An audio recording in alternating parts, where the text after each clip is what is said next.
Alright. Hello, buds. I'm here. Welcome. It is time for a new series. I am starting a game called The Life and Suffering of Sir Brante. It's apparently super story-focused, very choice-driven, my kind of thing. Gonna be a good time. I'm gonna have a good time with it. Let's get started.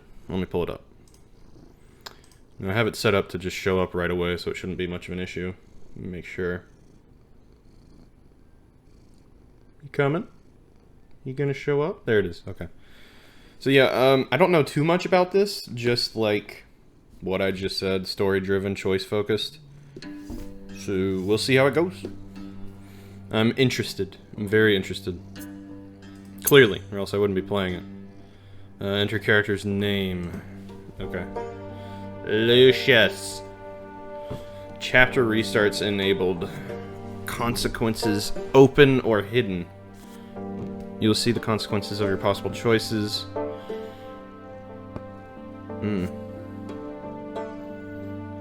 Yeah, I kind of want to do that, just so I make my own choices.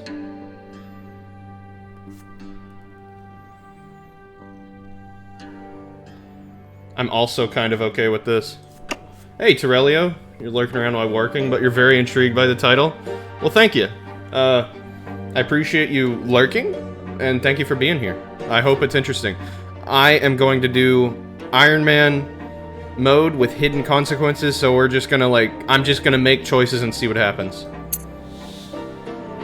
Hold the fate of a single man in your hands. You will follow his life from birth to death. Your choices shall define who Sir Brante is, or will grow up to be. You will decide his personality, social status, and what mark he'll leave on history.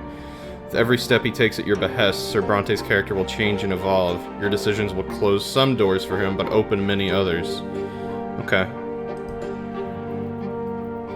The world of Sir Brante's birth is a ruthless realm, where people are divided into estates. It is hard to be a hero here. Be ready to accept that Sir Brante cannot overcome every challenge in his path. Every hard choice will test his character and personal qualities. Often you will not be able to make the choice you would like to. It may happen because you chose a different road earlier, exhausted your hero's willpower, or haven't earned the right position in society. Okay. Every victory will be a struggle, a path paved with bitter losses and gut-wrenching failures. Accept the tragedy. This is how you will create a gripping and unique tale for your hero. What will become of your Sir Brante, his loved ones, and his world? It all depends on you. Eesh. That's a lot of pressure. The story of my life remains written on these pages. But my fate has always been my own.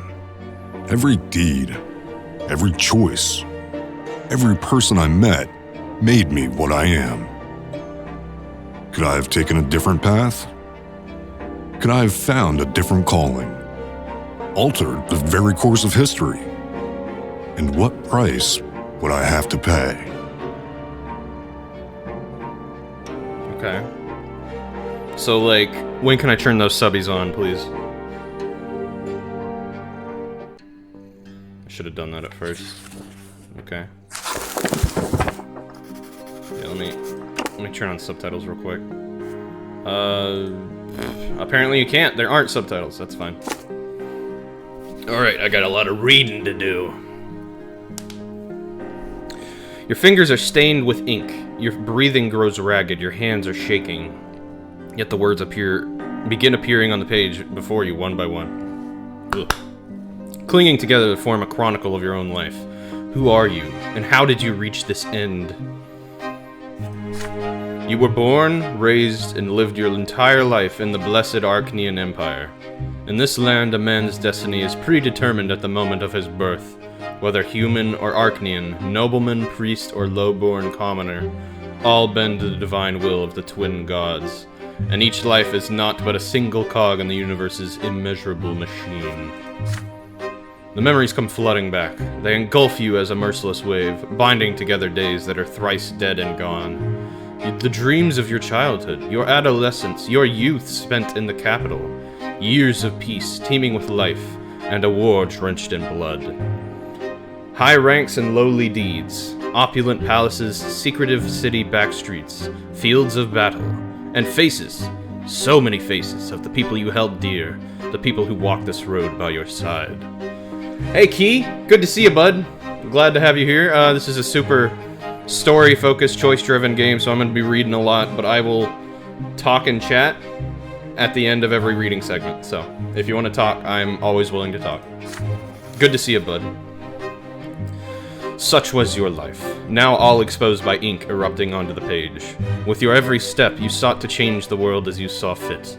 The choices of your upbringing, the path you carved in your youth, the fruits of your struggle, the consequences of your sacrifice. All of it led you here, to the end of your time. And every choice had a price. Now, years and years later, the crossroads of your life echo in your memory, the pain and joy inextricably intermingled. Got some fancy words in here. Could you have taken a different path, chosen a different calling, found a different place in the world? You had the power to alter the very course of history. Now, on the verge of death, you struggle with doubt, seeking answers to the last and most crucial question of all. Your life. Of all the paths in life, why did you walk this one? Did you choose your own fate, or was your life shaped by forces beyond your control? What determines a man's destiny? Oh, I have to answer now.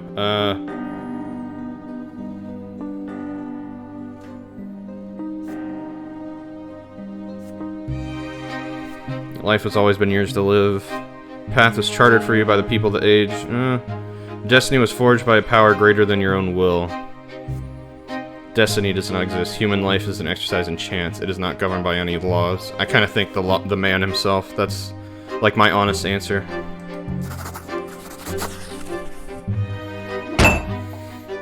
Okay. You can hear death's footsteps drawing near. You square your shoulders and take a deep, full breath. You have found your final answer. What is destiny other than a long chain of your own actions and decisions? I agree. No matter what happened in your life, you always had a choice. You lived the life you deserved. Only you can answer for it. But are you right about this? Is it all true? To learn the truth, you will have to return to the very beginning, remembering every step you took along the way. On these pages, the story of a man named Lucius Brante will live once more.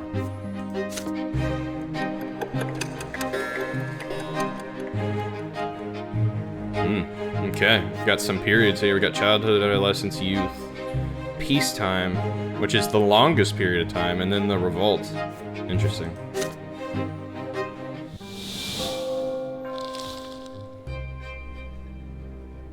Okay, childhood, sure. But do I click?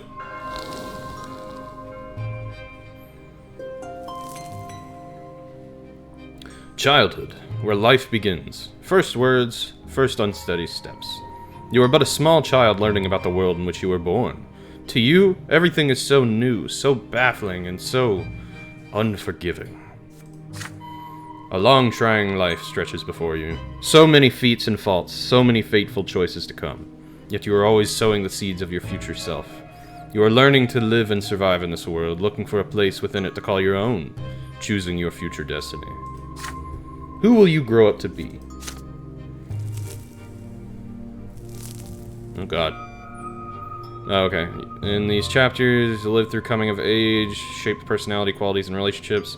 By the end of the prologue, you'll determine the estate and future occupation of your hero. Only in adulthood will he start to influence the world around him. Okay, gotcha.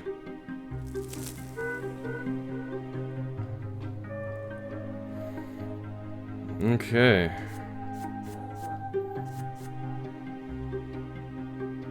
Huh. Hey, Frame. Welcome to the land of the living. Good to see you, bud.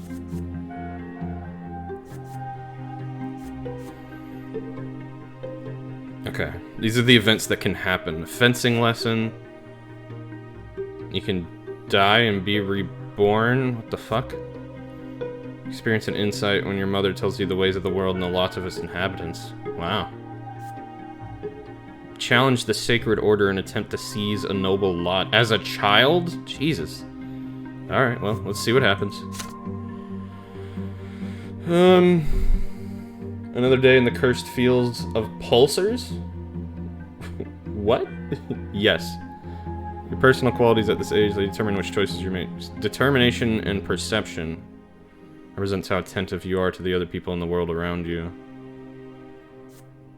Perseverance and strength of character. Okay. Okay.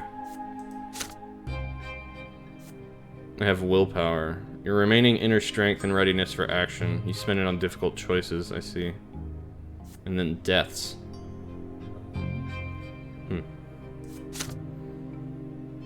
Destiny is now available. Personality, House of Brante, family screen.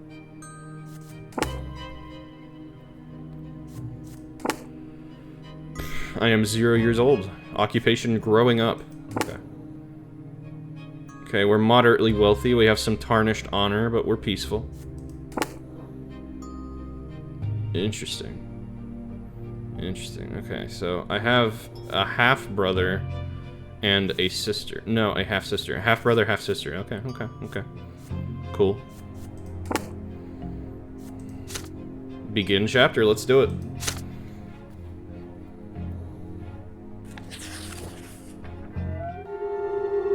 At first, there was nothing. No time, no sensation, nothing but darkness and void. But then a will breathed life into nothingness. Matter and spirit were set in motion. History began its march. Does he remember this? It was your turn to enter this world. Your first memory. You are lying on your back, blinded by a bright white light. You are not alone. Above you tower the colossal figures of those who created you. You are a part of them, and they are a part of you. Between you and them is an inexplicable connection, a strong, unbreakable link. They will always watch over you, guard you, and protect you. It hurts to breathe. You let out the pain in the form of a desperate scream.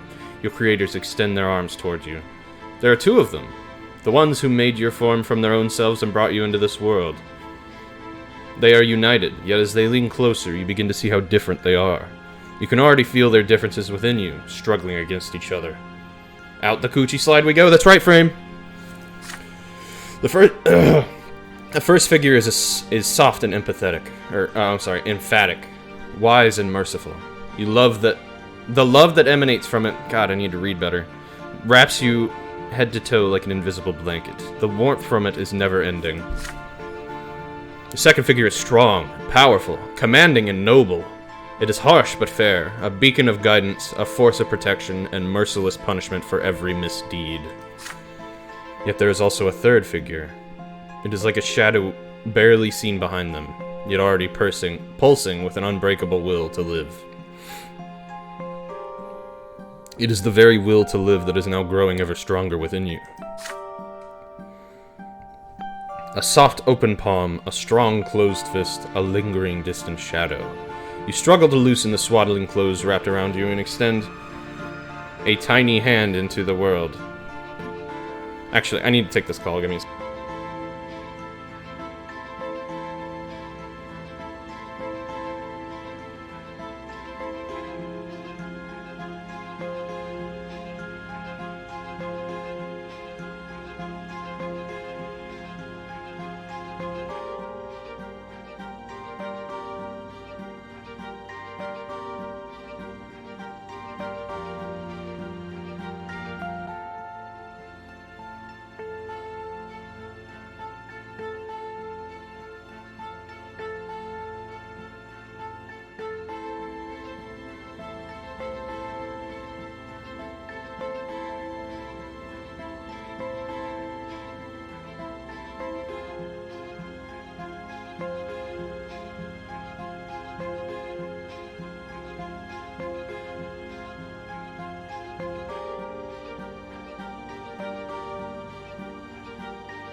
Okay, sorry about that. I didn't say this on stream, so I'll go ahead and say this. My water heater broke, so that was just a call to schedule them replacing my water heater. But anyway, let's go ahead. I am extending a tiny hand into the world. Now, should I reach out to the palm, the fist, or smile at the shadow? Let's see, does it have, like, any description? You grasp with the first figures by the finger. The first of the figures by the finger. Place a tiny hand on the second figure's closed fist. You smile at the figure standing behind them. I'm gonna go for the palm.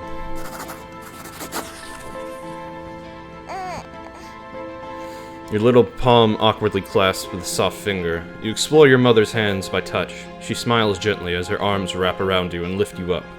She smells of home.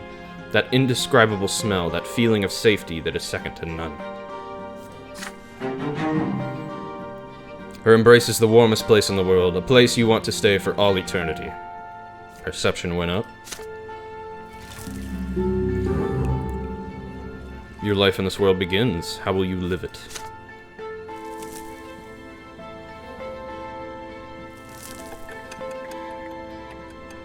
Okay, so I am 1, and I'm still making choices.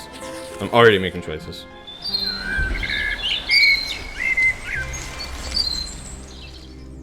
As the days go by, you learn to tell your parents apart.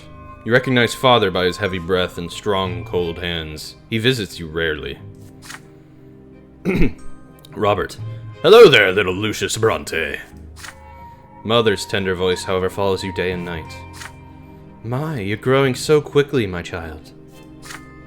There are 2 more children in the family named Stefan and Gloria. Gloria sings songs to you. She often dresses you in tight clothing and gently holds your hands as you learn to take your first steps. Stefan likes to sweep you up and pinch you and toss you into the air. These are my half-siblings, right? Oh, look, this is your brother and sister. Yeah, you're my little brother. We're gonna play together, but I'll always be in charge because you were born a commoner. Be quiet, you. He doesn't understand yet. Come on, baby Lucius, let's go play in the yard. God, that is so loud. Okay. It is hot outside. You grip your brother's hand with one hand and your sister's with another as they help you walk down the giant stone stairs. Then you sit on the ground and start exploring the sparse blades of grass with your fingers. It tickles. That's right, lol, poor. That's how my brother feels, yeah. In the sky far above and away from you is a gigantic pillar, a perfectly straight stick made of light. It is so bright it hurts to look at. Why are you staring at the shining pillar? It's not going anywhere, you know. Hey, I want to play hide and seek. He's just a little baby. How's he gonna play? Then you hide him, and I'll try to find both of you. You have no idea what they're talking about, but you support them with happy cooing. This is strange, but so exciting. Stefan and Gloria glance at each other. Then your brother walks to a big tree, closes his eyes, and starts shouting something. Gloria takes your hand and walks you through the yard. Your sister takes you behind some thick bushes by a tall wall. The light from that light stick on the horizon barely reaches here. You can't see home from this place. The ground is crawling with tiny black bugs. Gloria sits you down on the ground and puts a finger to her mouth for some reason, and then she's gone. You can no longer hear Stefan's voice. Gloria is nowhere to be seen. You feel colder. The bugs are no fun to play with. You've been sitting here for a long time, completely alone. Nobody checks on you. Did they forget about you? Did they abandon you? This is just a weird solo D&D campaign as a game. Hey! Works for me! Start crying, hoping to be found. You get up off the ground and start crawling through the bushes to find your way home. I don't know if I should... I'm not gonna cry, but I feel like I should find my way home or sit there and wait, and I'm not sure which.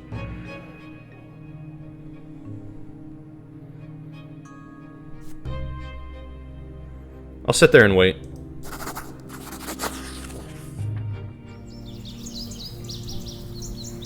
The bush is covered with leaves swaying in the wind. You brush through them with your fingers.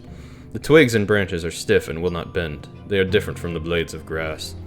Down on the ground you see a group of bugs carrying a little twig. You grab it from them. They're so funny. One of the bugs crawls on your finger and bites it. Just enough to sting a little. You hear brisk steps, and then the leaves and twigs rustling and parting. Your mother leans over you. You greet her with a happy face and show her the finger with the bug on it. So that's where they took you. Mother picks you up, puts her to her chest, and pats you on the head. Your brother and sister stand behind her, clearly feeling guilty.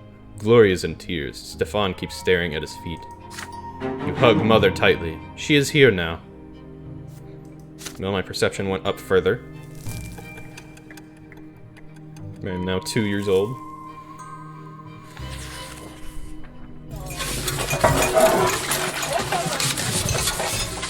The noises. Okay. Another memory. You are still a little child, but you can already talk and run around on your own. Today is out of the ordinary. Father is busy around the house, giving orders to the servants. Throughout the day, the kitchen has been abuzz with work, and there are solemn, gloomy preparations and candles being lit. Even your older brother Stefan is quiet today. Mother takes your hand and brings you to your sister Gloria. My son, today is the Great Descent. We honor the day when the twin gods descended to us. We must spend this day in reverence to the gods. You are too young to understand, so just do everything your sister says for now. Gloria takes you to the playroom. There are no toys there, no chairs. Even the carpet has been taken away. There's nothing there but a bare wooden floor. Today we're not allowed to go into the other rooms, and I'll be eating nothing but gruel and stale, and we'll be eating nothing but gruel and stale bread. On the day of the Great Descent, everyone must be where they belong. It is quiet, unusually so. Muffled voices from beyond the door are all you can hear. You are sitting on the cold floor, confused, with no idea what to do. Then you hear your sister's voice, a lonely sound in the empty room. Ahem. It is a little song that Mother taught her. You hold your breath as you listen to it. When the twins came down to earth, they brought lots for every birth. Let us count them. 1, 2, 3. The twins made them for you and me. I don't like that song. I'm not reading all this. I'll read it, but I'm not going to sing it. Nobles rule and bravely fight. They protect us with their might. Priests work hard to understand. Guide us by the twins' commands. I'm kind of singing. Common people work and toil. Always patient, never spoiled. Live your lot where you were born. To the day when you pass on. Know your lot and know the prayer, for the twins see everywhere. Sure. You are transfixed by the tune. Gloria notices your gaze and a creep smiles across her face. That's weird. You like the rhyme, don't you, Lucius? Do you know what it's all about? Look, there are 3 lots. They were brought to us by the twins when they descended to us from the shining pillar. Remember that pillar of light on the horizon? That's it. You can see the shining pillar anytime from anywhere in the world. You follow your lot as you live, and you'll reach the peak of the pillar. What the fuck? And if you don't, you'll get eternal torment at the foot. You and I are lowborn. Mom is a commoner too. So the lot for you and me is to suffer and be patient and work hard. Understand? The priests and the nobles have other lots. The nobles fight and rule over everybody. The priests, well, I'm not really sure what they do, but I guess they talk to the twins and then teach everybody.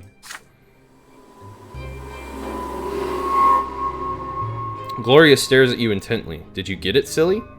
Then she shakes her head and keeps singing the song over and over again. Her voice transfixes you, drawing you in. The room starts to glow like the sky. From this light emerges 2 figures you have known ever since the moment of your birth. One of them embraces your sister's shoulder, the other stands guard behind her back. You watch this happening before your very eyes, unable to turn away. Weird. Gloria is swaying to the song, unaware of what is happening. She sings the final verses once more. Know your lot and know the prayer. You feel compelled by this divine sight to express yourself somehow. You feel words condensing within you from the light. But what will these words be? You join your sister and finish the song the same way you heard it. You shout words of your own instead of the last line of the song. I'll finish it properly. It'll make me seem like a genius. Know your lot and know the prayer. For the twins see everywhere. You sing the last line together with Gloria. Your sister looks up at you in a surprise and gives you a nod. A shining pair standing behind her back turn to look at you. You can feel their gaze piercing you from top to bottom. When the moment passes, they melt into the dim light coming from the window. Gloria turns her head to look at where you were staring. Did you see something, Lucius? You shake your head. Not anymore.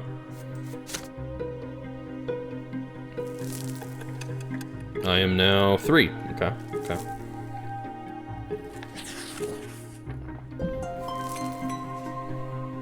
You're starting to understand more and more of what the adults say. Your family is an unusual one. Your father is a nobleman, but not by birth. His is a title earned through great service, but your mother is a low-born woman, a commoner. Because of this, you were born a commoner, but father says you may yet come unto nobility. You learn to read in an early age. Together with mother, you read and learn by heart the many poems about the divine twins, the twin gods who reside upon the shining pillar. Mother calls these poems prayers. Again and again, you try to discern the shapes of the gods in the strip of holy light that shines in the sky all day and night, but the light is too blinding to gaze upon. The greatest joy of all is when the stairs are no longer an insurmountable obstacle. Now you can climb and even jump from step to step. Father urges you to be more careful and avoid climbing too high, though. But even though you keep failing, you never stop being curious about the world around you. Your older brother Stefan now spends less and less time playing with Gloria and you. Playing with commoners is beneath a nobleman to be, he says. So Gloria calls him names, and Stefan pulls her pigtails. One fine evening, Father gathers you all in a sitting room with an announcement. You will have another little brother or sister soon. Gloria asks him to bring home a little sister. Another brother would be too much. Stefan gets frustrated. There are too many little siblings getting in his way as it is. Soon you will be an older brother too, and it doesn't really matter who the youngest will be, a boy or a girl. You will love them the most. Okay. When Father comes back from his trips, he reads his adult books aloud for you. You find these stories of wars, generals, and rebellions quite enchanting, and Father approves of your fascination. Study hard, and maybe one day you'll become a noble of the mantle and earn your sword. But first you need to grow up. Growing up. The concept is as terrifying as it is alluring. Good way to describe it as a child. To a child. Are we getting beaten? Oh god. You keep staring at the carpet under your feet. You are both ashamed and proud, and it feels odd. A scratch on your hand stings a little. Stefan is standing next to you, sniffling from pain. Your brother was training in the yard with a wooden sword. You wanted to play with him, but he ended up getting angry and throwing the sword at you. The stick hit you in the shoulder. You picked it up and hit him with it. Good. You see Mother's shoes walking to and fro on the carpet. You do not want to look up. You would rather not see her angry. She's not as gentle to you these days. Why did you hurt Stefan, Lucius? You stammer out an explanation. He hit you first. You just hit him back. How dare he pester me like that? When I grow up, I'm going to hit you with a real sword. That sounds like foreshadowing. Mother shushes you both and speaks to you again. Her voice is stern, and you can feel her concern for you. Even if Stefan hits you, you cannot hit him back. You are my son, and I was born a commoner. Our lot is to suffer.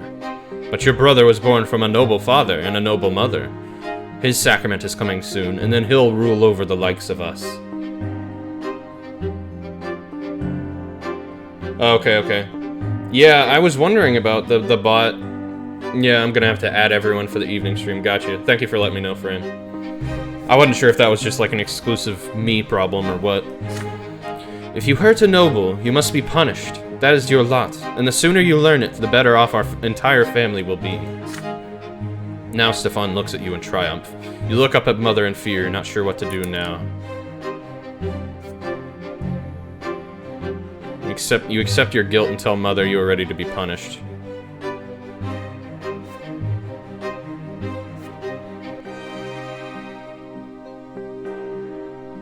Demand an explanation. I kind of like that.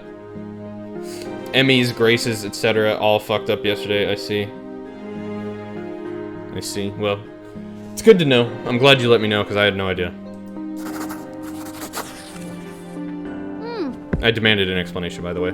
You start asking questions. Why were you born a commoner if your father is a noble? If you have your father's name, why can't you have his lot? And why can't you choose a lot for yourself if you don't like the one you have? Mother is stunned by all the questions you are peppering her with. Don't you dare ask me about that, Lucius. I'll violate my lot if I start explaining it all to you. I'm a commoner, not a priest. You are flogged in front of your entire family. The pain burns on your skin again and again. Tears keep rolling down your cheeks. It feels like the punishment will never end. It hurts to walk when you are finally let go. You slowly climb the stairs and walk to your room. You see a book on your bed, The Teachings of Isacius, Volume 2. Your tears have dried now. You begin to read, slowly making your way to the difficult words. Through the difficult words. Every death of the body bringeth the soul ever closer to the twins' judgment. And when the body dieth a true death, the soul soareth to the shining pillar. The twin gods do judge every soul, and their judgment is stern and unforgiving. He who followeth his lot in life from birth shall melt in bliss atop the peak of the shining pillar. Oh, I am inquisitive now. The words confuse and elude you, instilling fear and awe. You'll read this mysterious book again and again as you grow up.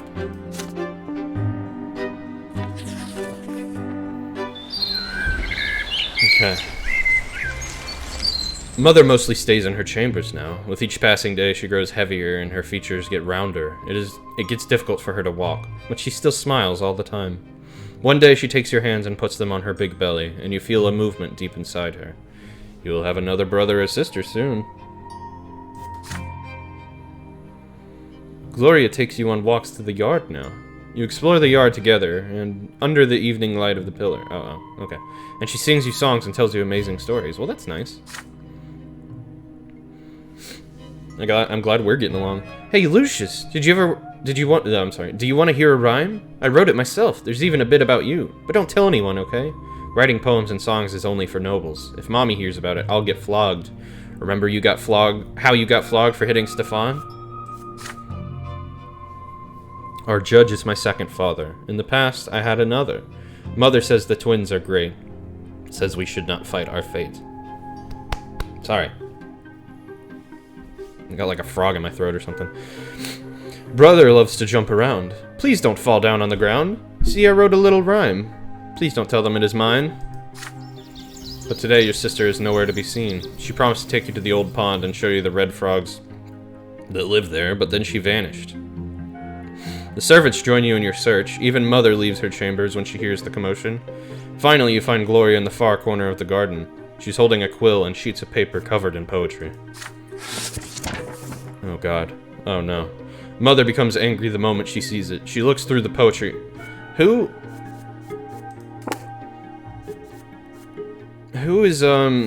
Gloria's mother? Okay, it is Lydia. Gotcha. Oh, she's dead. Fuck, okay. Anyway. I was just looking, okay. She looks through the poetry and her face grows dark with rage. Gloria is standing before her, wringing her hands and looking for an opportunity to escape, but there seems to be no escape. What is this nonsense, Gloria? We talked about this. You were told to take care of your little brother. You are absolutely not allowed to entertain yourself with this writing. I can decide that for myself, Mom. No, you cannot. It has already been decided by the gods. And he's not a little brother anymore. He doesn't need a nanny. And I need some time alone to think for myself. I'm not hurting anyone. You are a commoner and a future wife. It is time you learned how to properly care for children. Had your disgraceful former father kept me in his house, you could have been born a noble. But that is not our fate. You are absolutely forbidden from ever spoiling paper and wasting ink again. I don't like that. Mother grabs Gloria firmly by the hand and takes you both into the fireplace. The scribbled sheets fly into... both into the house. The scribbled sheets fly into the fireplace. Gloria sobs violently. You are a bystander to this scene, unsure of how to act. Okay, I don't want to complain about my sister. Fuck that. Comfort. Yeah, either of these options seem the best. I don't know if I want to...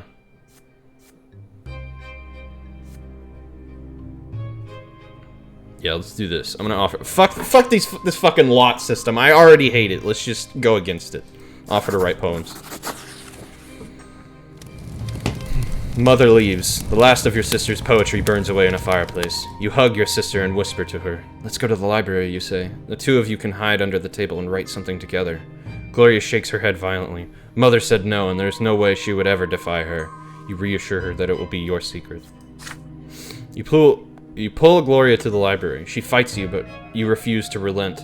You carefully peek inside. Your sister takes a small book from one of the shelves and you read it together under the table. It's a book of poetry about eternal love. Gloria clearly adores it. You decide to write a poem of your own. She recites a line in an ecstatic voice. and you repeat it after her and offer a rhyme of your own. She nods happily. Damn. Super, super perceptive, but that's okay. I like that. You do this until the day ends. You have written a poem of your own and learned it by heart, but not a single line of it has been committed to paper, which means that you stayed true to your mother's rule. That's funny. I like that. Hey, Wolfie. Good to see you, bud. Today I'm playing a very, like it's like a storybook game. Lots of choices to be made, that kind of thing. So I'm doing a lot of reading, but it's good to see you, bud. Glad to talk if you got things to talk about, as always.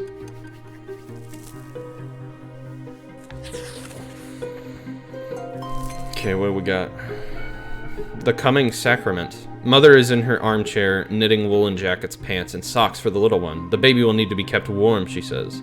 Father spends less time at home now. Mother says he's very busy with his important job. He is a judge, after all. One day you decide to ask Mother about Stefan and Gloria. How come they're brother and sister to you, but not siblings to each other? Well, my dear, I didn't give birth to Stefan, you see. He's the son of another mother. And Gloria is the daughter of another father. Come now, don't knit your brow like that. You'll understand when you're older. How is that even possible? You're all family, are you not? Several days later, Mother calls Stefan and Gloria to the sitting room. You sneak in after them. At first, Mother gets angry and asks you to leave. But then she relents. You are told to sit still, be quiet, and remember every word you hear. When you enter the temple, bow to the twins. First to the elder on the right, and then to the younger on the left. Stefan, you're a nobleman to be, so walk along the side paved with marble, where the benches are. Gloria, you walk along the sharp side. When you're there, you must get down on your knees, each on your own side. Stefan, kiss the sword. Gloria, my daughter, they will strike you with the lash. Don't be afraid of it. Resign yourself to the suffering it brings. It is the blessing of your lot. Gloria doesn't like the idea of the lash. There's a tense feeling in your chest as well. You were told to remember this. Will the lash strike you too one day? On the next day, when you take your brother and sister to the temple, you run toward them when they finally come back. The back of Gloria's dress is soaked with blood. She's hunched a bit, sobbing quietly. Stefan is putting on airs, acting prouder than ever, of course. Nothing else looks different about them. It's like all is the same, and yet everything has changed. Choose your own adventure? Kinda, yeah. Each of them has accepted their lot. Relations down with Stefan. Well, he's just indifferent. Wife, you told me to grab cat. Do you have a preference? No, family unity has gone down. Zelda? Okay, let me get her.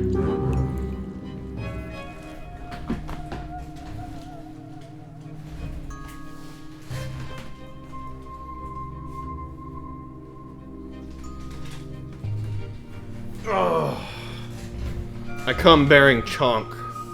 There she is. Look at that belly. Ooh, big belly. Big belly Delta. She looks so fucking salty that I woke her up. But yeah, I guess I'll reiterate because this is Grab Kitty. This is Zelda. She is the chonkiest cat, but she's also really sweet and acts like a dog most of the time. But she's really good. All of our animals are good. Who am I kidding? But there's Delta.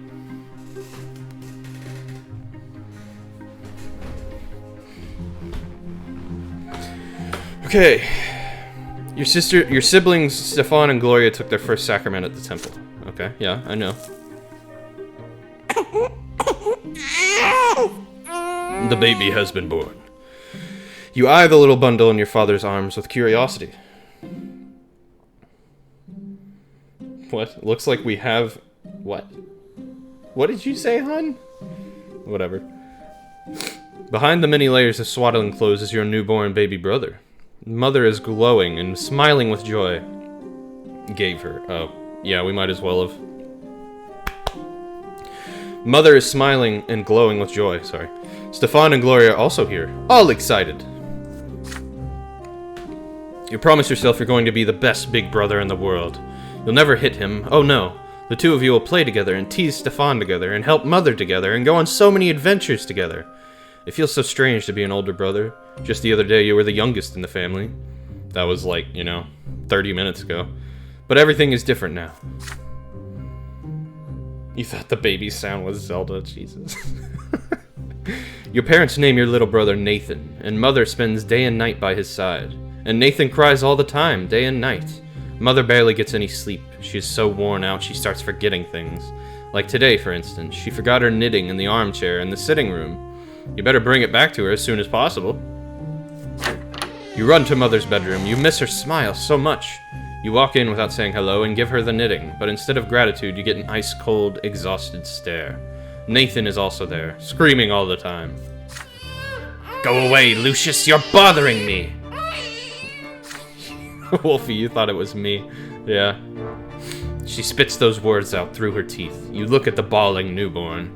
She can't even get a minute of respite. Enough already! When are you going to stop? I just want some peace and quiet! Mother leaps across the room and starts shaking Nathan with malice in her eyes. Holy shit. His cries get even louder. She looks so tired from his never-ending scream. She seems to be within an inch of smashing him against the wall. Somebody has to do something. You're scared of your mother right now, but you fear for Nathan's life much more. Call Father to help. Redirect her anger to yourself. Wow. Damn, if only I had a better relationship with her. I'm gonna snatch him. You leap at your mother and demand she give you Nathan. She freezes when she hears the words. You snatch your little brother out of her arms. She chokes with rage and falls on the bed screaming. You run away to the playroom. Jesus. Your baby brother is heavy in your arms. He sniffles. You sway him gently like Mother did and quietly sing him a lullaby about the twins. Nathan calms down. Soon he closes his eyes. You put the newborn on your bed and swear on your life that no one will ever hurt him when you're around. You hear heavy footsteps in the hallway. Father enters the playroom. He looks at you, then at Nathan, somewhat confused. You did something bigger than you today, son. It is a noble deed to protect your family, but you should have come to me. Please understand, this was my duty, not yours. You saved your baby brother from harm. If you feel yourself ready to take the responsibility to protect others, then maybe you can walk the path of the noble when you're older. But for now, we should bring him back to your mother. Come with me. He picks Nathan up. Your brother is fast asleep, breathing quietly. The three of you return to Mother's bedroom. Ooh, boy. Father puts Nathan back in the crib. Mother is no longer screaming. She embraces you. Oh. Please forgive me. The twins know I was out of my mind. Please don't be angry with me. You hug Mother in response. Oh, I got closer with brother. Nice. Cool. That's what he's gonna look like grown up? Okay. My willpower went down because I did that. It was worth it, though. Alright, Nathan has been born, indeed.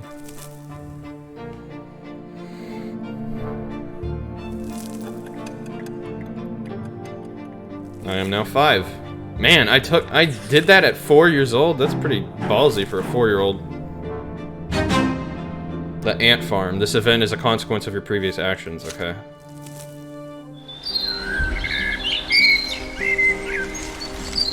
Your younger brother Nathan is growing. Mother spends more time with the rest of the family now. You help her and play with your brother and take care of him when she asks. You often go to Mother's room to sit at the foot of her bed after Nathan falls asleep. She reads you the sacred book and asks you about the things you learned that day. During these moments, you see the world through her eyes as well. One day, the door of your room opens and she brings in a large box covered with a piece of cloth. It is rare for you to see her so overjoyed. She sets the box on the floor and removes the cloth.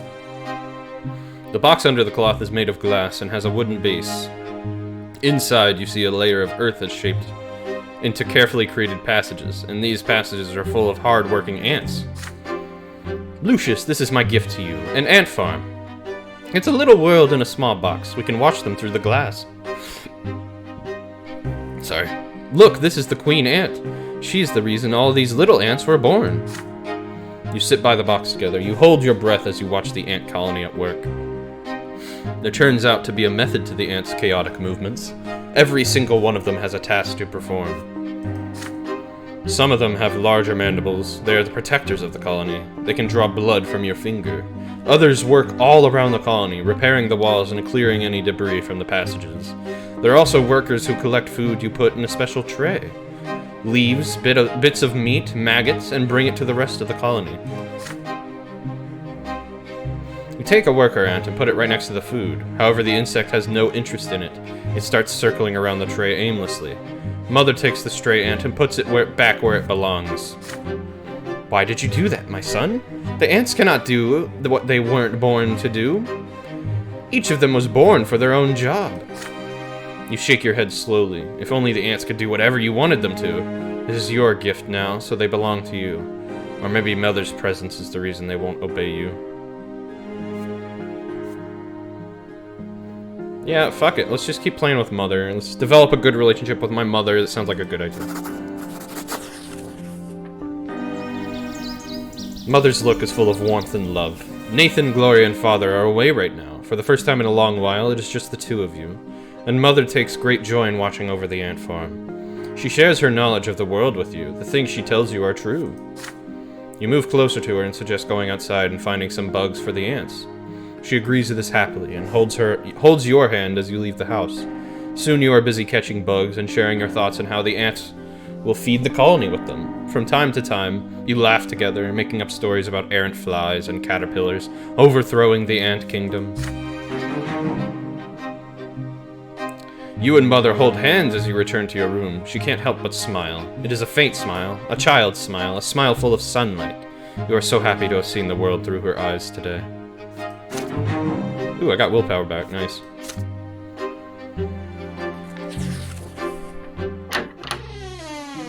You wake up to Father's touch on your shoulder. He is finally back home after a long trip.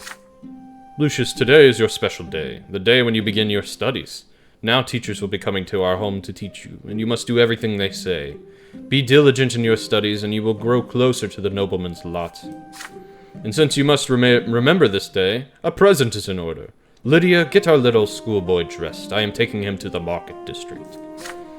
Stefan wants to come with you too, but Father shushes him sternly. This is your day. Your elder brother is hurt to hear this, but stays quiet. I wish I could have, offered to take Stefan, just bring him, who cares, but whatever.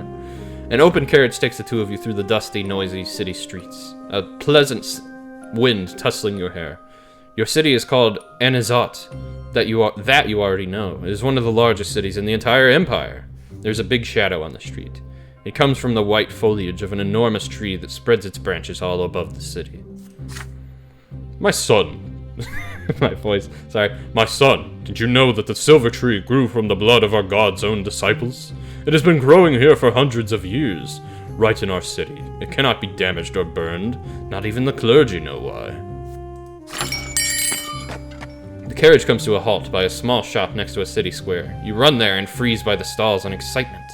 The shop is packed with dolls and figurines and toys. You've never seen so many at once before. Have you chosen your present yet? Father asks. You have. You want the Holy Order set, which includes several figurines of the Empire's greatest warriors of all time. Rattle off everything you know about the Holy Order. They were the ones who aided the Emperor's own forces in seizing the province of Magra and storming our city. That's how we joined the Empire. Father nods in approval. Very well. War isn't your lot for now. But maybe these toy soldiers will teach you to think like a general. We will lead them into battle and study military strategy. Go ahead, take your present. Having said this, Father turns away to examine the books.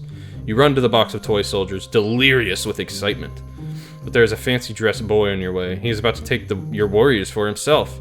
He elbows you aside and reaches for the box. Anger overcomes you, and you push him from behind. Your opponent falls to the floor. Oh god. The rich boy screams so loudly, everybody in the shop hears it. He hit me! He hit me! A tall tower of a man looms over you. This is the boy's father, but then you feel your own father's hands on your shoulders. What happened? You press against Father, your mind more at ease now. He will protect you. Yes, you shoved the boy to the floor in front of everyone, but he tried to take your present for himself. Father turns you around to face him when he hears these words. Is this true, Lucius? Did you strike the son of a nobleman?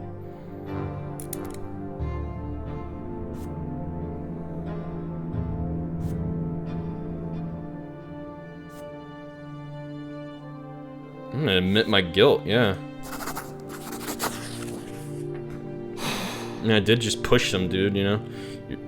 Oh, fuck. I didn't mean to do that. Eminem, yes, we are Sir Brante. I am Sir Brante. You recall Mother's words. If you hurt a noble, you must be punished. There is no use trying to lie to escape it. You say it was all your fault. You pushed the other boy to the floor because you wanted to get your present before him. That is what happened. Father nods to you, relieved to hear it, and the enraged nobleman grabs you by the hand and drags you out onto the street. The law is the law, and your punishment is due. They lead you and the nobleman's son out of the shop. You are told to bow to him and show humility.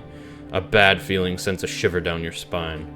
With a satisfied grin on his face, the boy swings his arm and slaps you on the cheek. He strikes you again and again.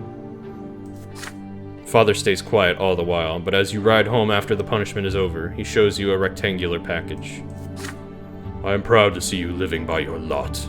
A common birth leads to the life of humility, and you told the truth and accepted your punishment like a man. This present is yours, my son. Oh, good. Father likes me now. Inside is a little box with the 10 soldiers of the Holy Orders inside. They are reward for humility. I mean, I would have been humble either way, but sure.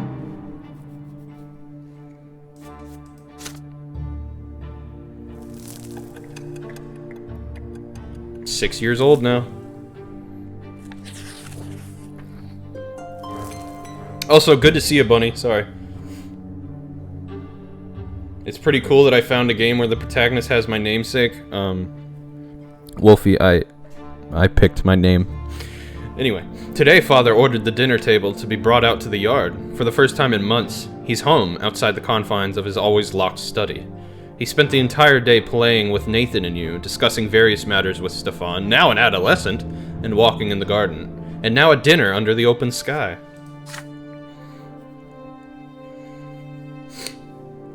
Your entire family gathers together, with Father at the head of the table, smiling. He asks each of you about your studies.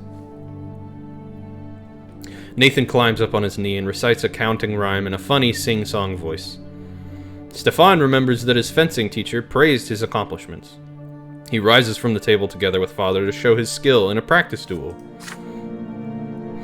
Next comes Gloria's turn. She stands on her chair and recites a lengthy prayer by heart. Mother showers your sister with praise. Father chuckles quietly, hiding a smile on his mustache. Excuse me, that's disgusting.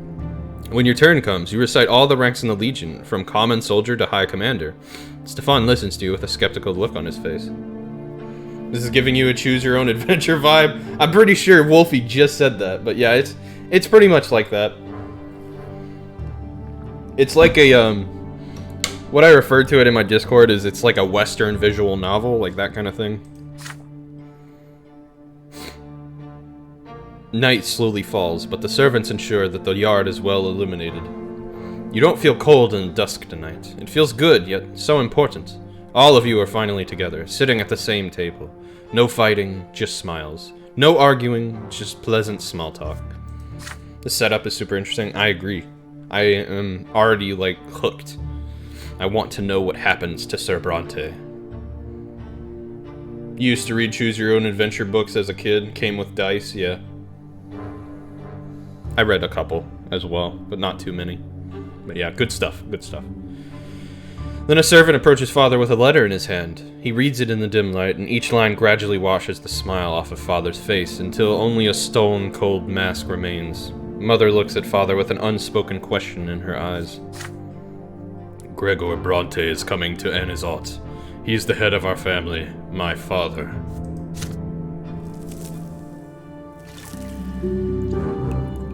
Grandfather's return to the family home from the capital, okay.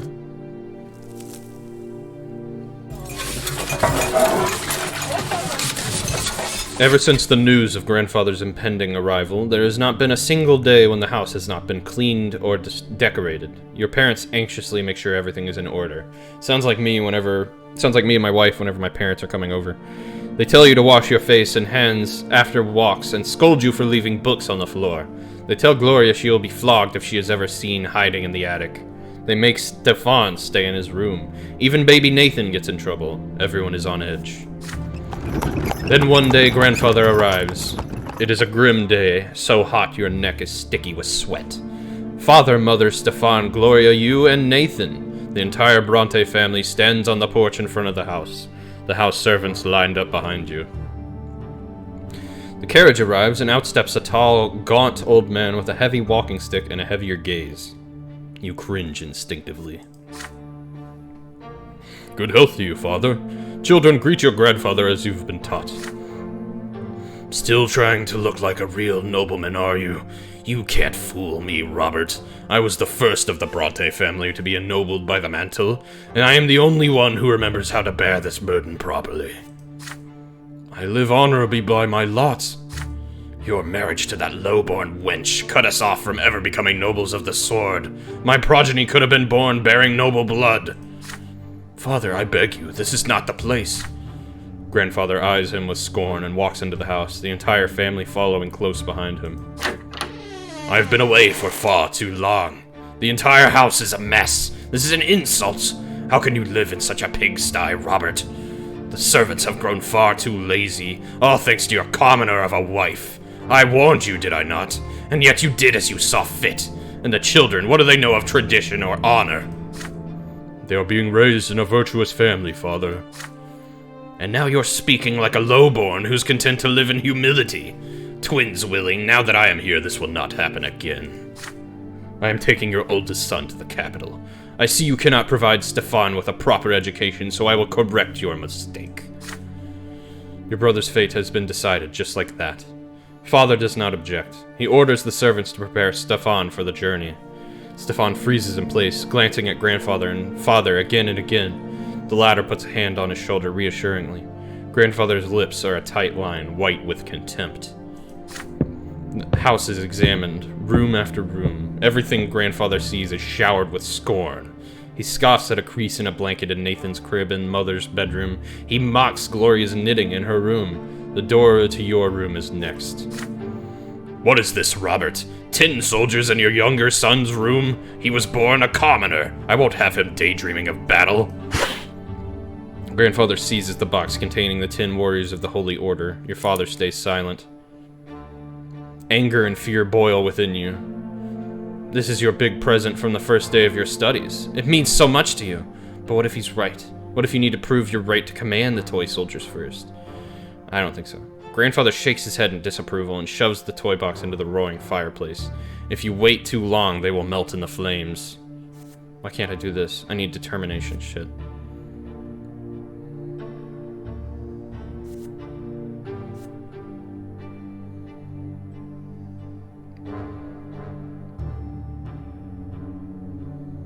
I don't know if I should do that. He seems like he might, like, fucking kill me. I don't believe what this says. These toys are nothing but a distraction. I don't believe that. I'm just gonna fucking cry. You watch your beloved present, the token of father's love and care, burn before your very eyes. The tin melts. The unpleasant smell of burning paint fills the air. For a moment you cannot breathe, and you see no reason to maintain your composure. The tears start flowing, burning your cheeks and staining your shirt. You hide your face in your hands, and then you hear grandfather's voice dripping with disdain. So the boy is a weakling, just like his mother. God, fuck this guy. This is a Rorschach test in novel form. Hey, I like it. I dig that.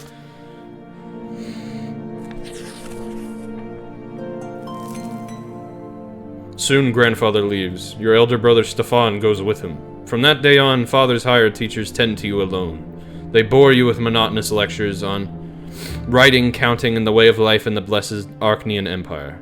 You often distract yourselves from their instruction by playing with your younger brother Nathan. Your home grows quiet without your elder brother. Too quiet. Weeks later, your family receives a letter from Stefan. Grandfather has sent him to a boarding school for nobles, and he is now studying hard in preparation for his service as a nobleman. Stefan was kind of a dick anyway.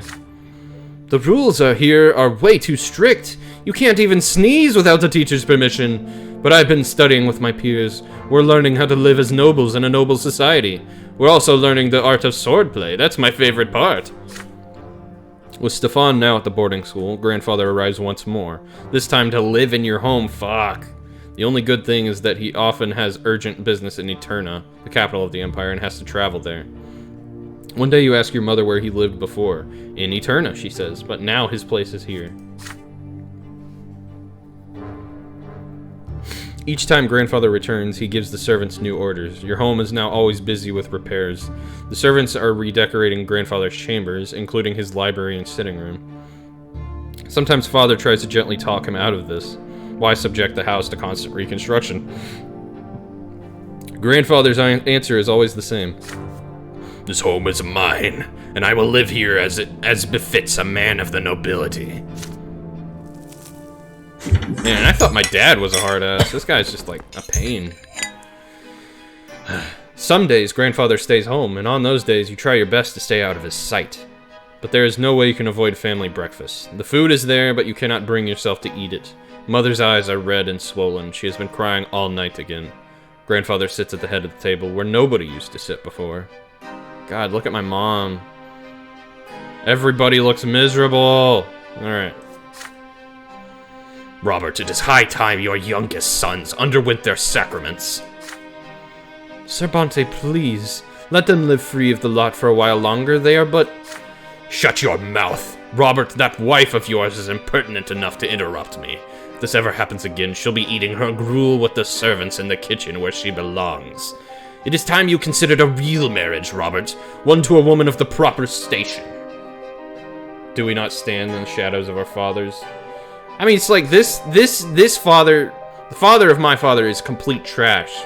My father is at least, like, reasonable, easy to talk to. This guy's just, like, grade A, 100% dick. Fuck him.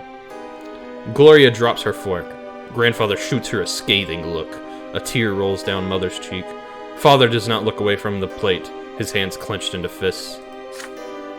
Baroness L. Lodar is one such woman. She is a comely widow and a fine match. She is suing for her inheritance right now and could use proper support and a husband. You can keep your lowborn Lydia around if you like, servant, mistress, I don't care. I will not do that, Father. I am the head of this family, and the family standing took a severe blow after you married that commoner. It is unthinkable. How could you give up the memory of beloved Amalia L. Bourne for this lowly woman and that bastard child of hers? But now you have a chance to set things right. Don't disappoint me. Father nods curtly, trying not to look in Mother's direction. Man, fuck you, man. Defend your wife, please. Father, I wish to see Stefan. If I find your conduct in the Baroness's presence satisfactory enough, then you may see him. She is coming for a visit tomorrow. Be prepared. Grandfather wipes his mouth with his napkin, throws it onto his plate, and leaves. Mother's lips move silently. Nobody says a word. Then Father stands up and orders you and the other children back to your rooms. He needs to speak to Mother in private. Father comes to your room just before bedtime. He sits on the edge of the bed and adjusts a crease on the woolen blanket. He distanced himself from you after Stefan's departure, so you're not used to such attention from him. In the candlelight, you can see his face in the dark. There's a sour expression on it. My son, Baroness Emma L. Lodar, will be visiting us tomorrow. Please be polite and treat her with respect. Nathan will do as you do. I want this dinner to be as immaculate as possible. Don't let me down. On the next day, Mother starts dressing you and Nathan for the coming dinner. You see red all around her eyes. She has been crying, and for a long time. It hurts just to look at her. Nathan starts whining quietly.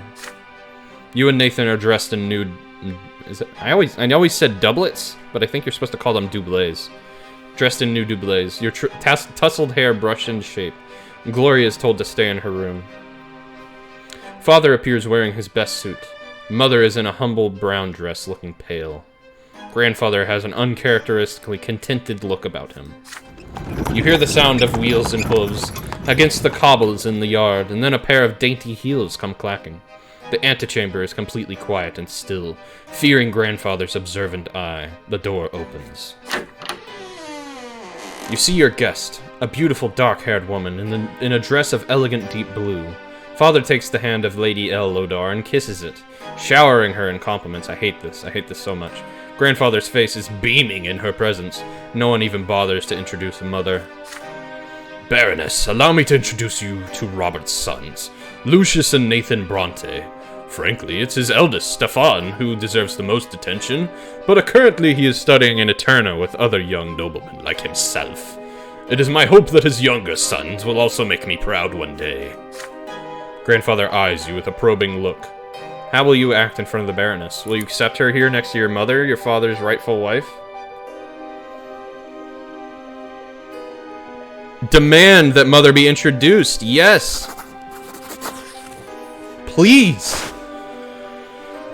You follow father's example and kiss the Baroness's fingers gently. Her laughter fills the antechamber, ringing like chimes. Behind your back you can hear mother sobbing. Grandfather nods to you in approval. Out of the corner of your eye you see mother quietly walking upstairs. No! This is wrong! This cannot be! You walk up to father, look him in the eye, and ask in a voice loud enough to be heard by everyone. Why didn't he introduce mother to the guest?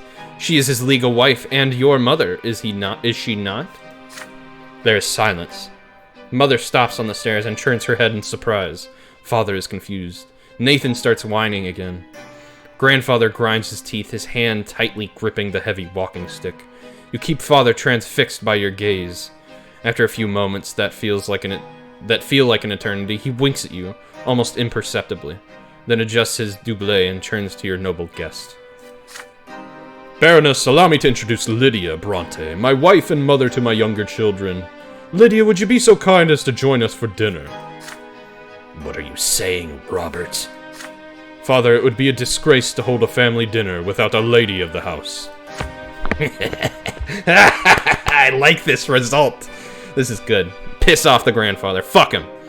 Father marches up the stairs and offers his hand to mother. She accepts it and walks down with a shy smile on her face. For the first time in those many days, the Baroness presses her lips in contempt at the sight. After a long moment, grandfather finally breaks the uneasy silence and leads everyone into the dining room. Mother sits at the furthest corner of the table, claiming that she needs to watch over Nathan. There's barely any small talk over dinner, apart from the Baroness and grandfather discussing her widowhood and inheritance litigation. Mother and father do not say a word throughout the meal, yet they no longer look as tense as the day before. There's not even a mention of any potential marriage.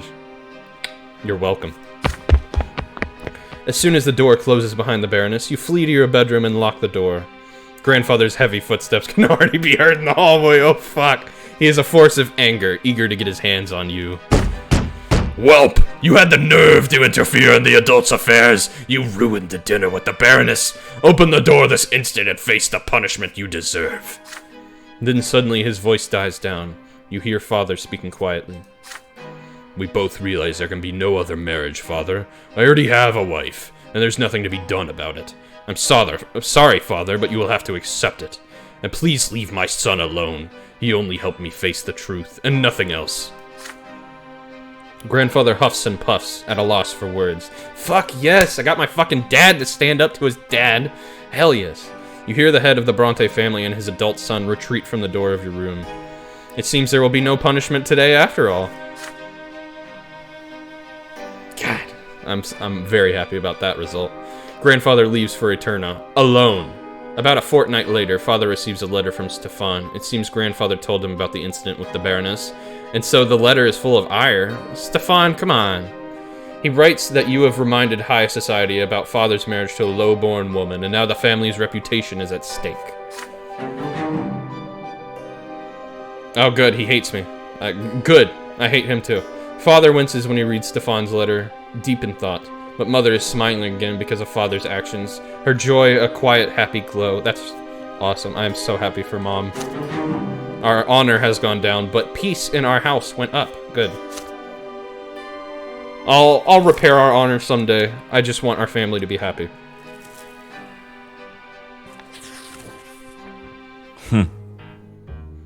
Father now checks on your studies often and nitpicks you for sitting or eating or speaking in an incorrect fashion. Once he becomes so annoyed, he says that he wishes Stefan had been the one to stay home instead of you. Ouch! You never expected to hear those words from your father, of all people. Getting harsh like your father, ass. Grandfather's trip to the capital took longer than expected. It feels lighter around the house without his presence, I bet. You allow yourself a little change of scenery. Instead of your room, you now busy yourself with reading and calculations in the sitting room across from the open door to the yard. Gloria has joined you today. She already has helped you progress through several complex passages in the book. Right now, she seems to be preoccupied with a strange tube.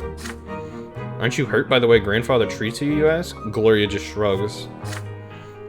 Grandfather always says they should get rid of me. I'm used to it now.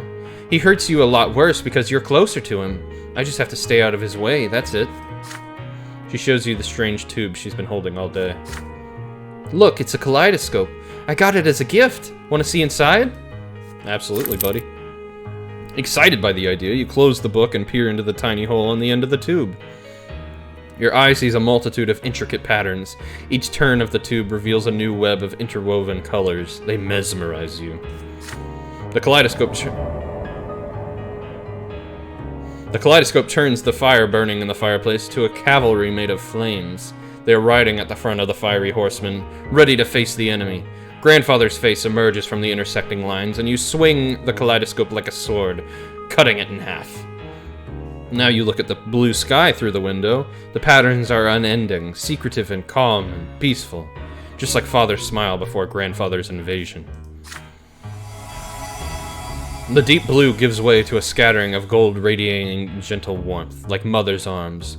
This fleeting beauty too soon gives way to a hypnotic new pattern.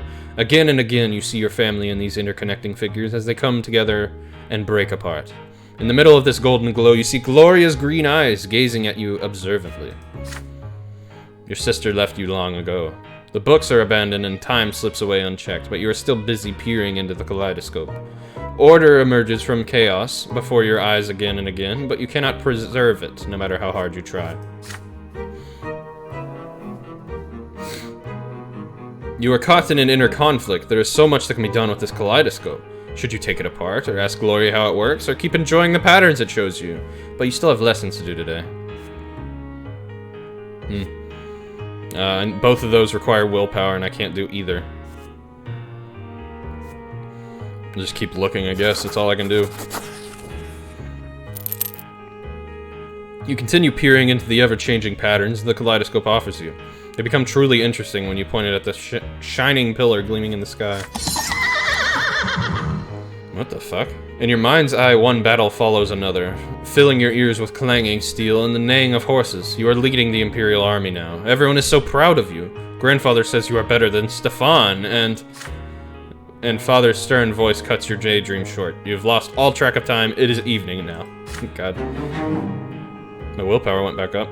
How did you get your hands on this toy, Lucius? Why aren't you studying? Give it to me. You'll have double the lessons tomorrow.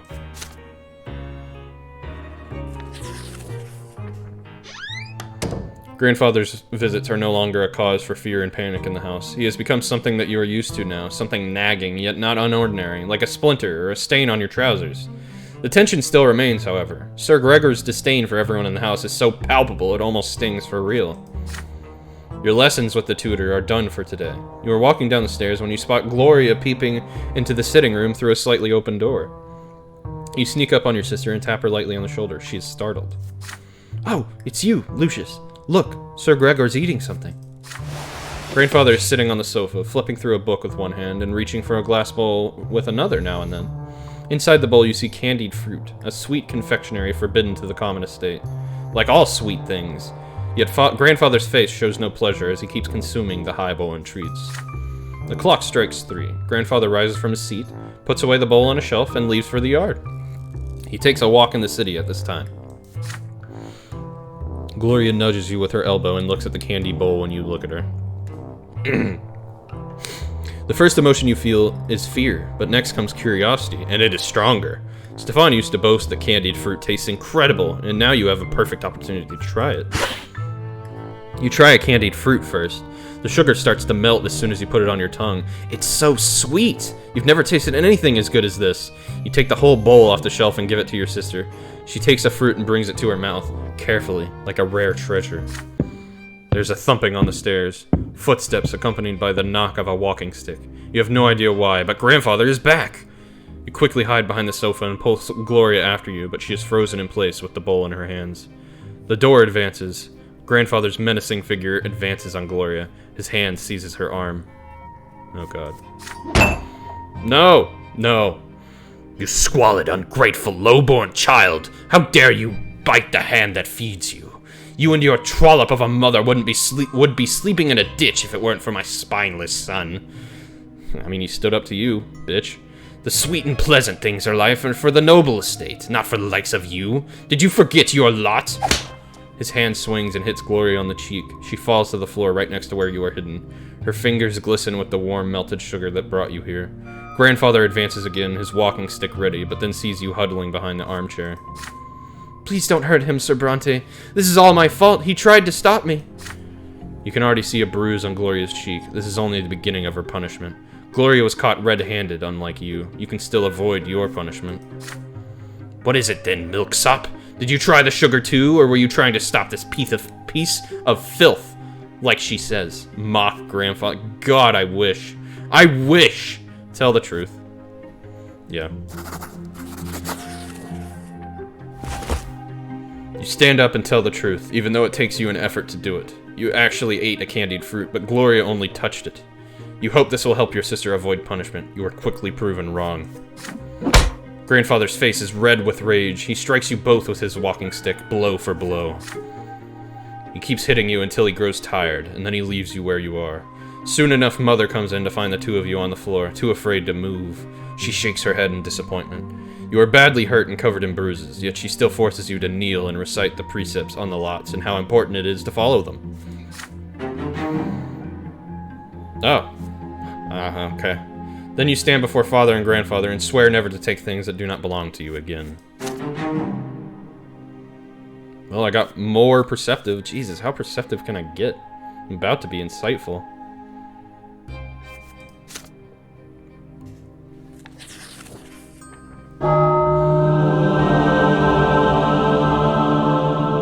Very loud. Okay.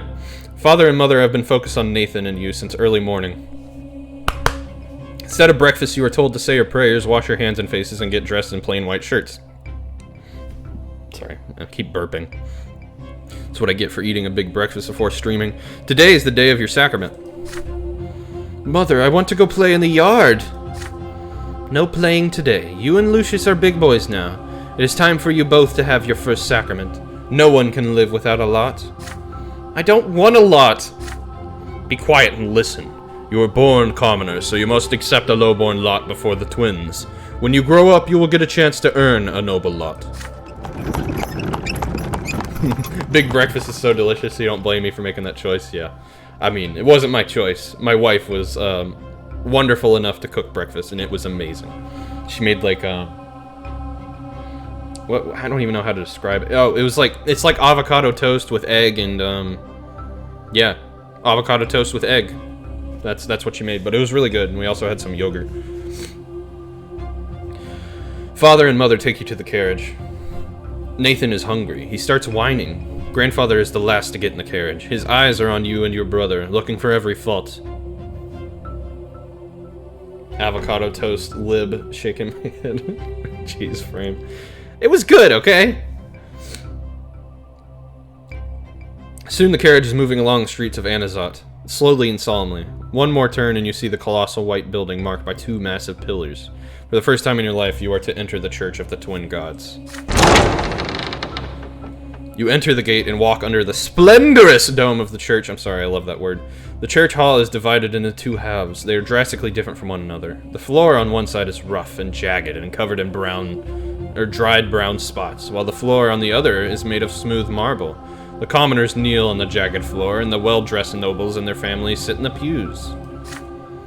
Father and Grandfather leave you to sit on one of the nobles' pews. Mother walks to the rough side of the rough stone of the commoner's side and gets down on her knees. You see her wince in pain, for the low-born estate shall suffer in the house of the faith. The church acolytes surround you and lead you to the altar, where you and other children will take your sacrament this day. Before you stands a tall priest dressed in black, with a sword in one hand and a hefty whip in the other. Nathan's whining grows louder. He dislikes this place. He is scared. You remain quiet, but your stomach roils in uneasy anticipation. The first child to take the sacrament is a jaunty little boy from a family of nobles. The priest extends the sword before him and recites the words of his lot. From this day forth he will fight and rule and pursue the arts, his mind now forever free from the throes of suffering, for he now belongs to the noble lot. The boy proudly touches the flat of his blade with his lips. Nathan is next to receive the sacrament. He suddenly snaps out of his fearful trance and tries to break free, but the acolyte pulls him toward the altar and throws him on the jagged floor on the lowborn side. The sharp edges bite into Nathan's knees as he lands, spraying drops of red around him. Jesus, that floor must be jagged as fuck. I don't wanna. Lucius, why do they want to whip me? What did I do? You try to break free and run to Nathan's side. You want to give him courage and protect him, but the acolyte's grip on you is too firm. You feel utterly helpless. Your little brother has to face the world all by himself. The priest starts reciting the words of the lot as he swings the lash over Nathan's shoulders. From this day forth, Nathan, thou shalt endure and work and suffer. Thou shalt be ardent in thy labor and humble in obedience to thy rulers. And now cometh thy first true suffering, which thou must accept with gratitude. The lash cracks. It strikes his right shoulder. It strikes his left shoulder. The blows are so powerful that Nathan falls to the floor. The priest tells him to rise. He has received his lot. Nathan gets on his feet and drags himself toward Mother. His knees torn and bloodied, his spirit broken.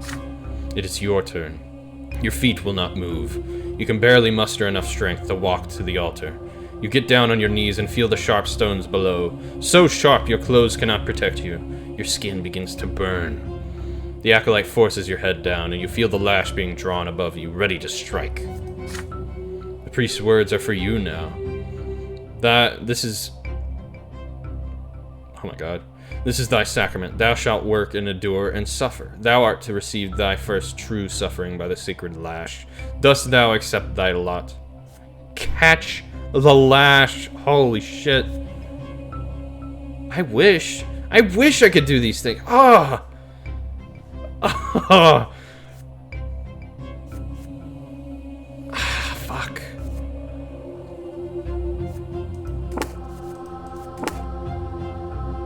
If I just accept it, it'll probably bring up our reputation.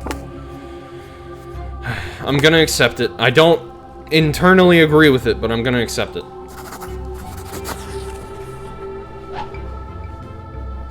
The moment before the lash reaches you stretches out into an eternity. Its sound approaches you slowly as it slices through the air. The whip cracks. It strikes you on the right shoulder.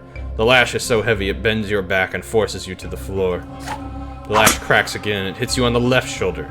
There's blood running down your back. Rise now, commoner, the priest tells you. You stand. Everything looks blurry. You can barely walk on the sharp floor. Mother takes your hand and leads you away from the altar. Spineless? My ass!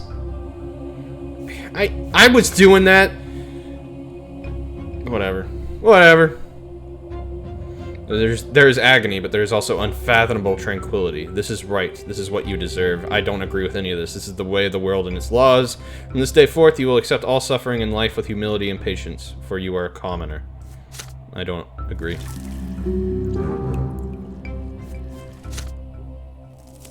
I just didn't want to bring dishonor on my family.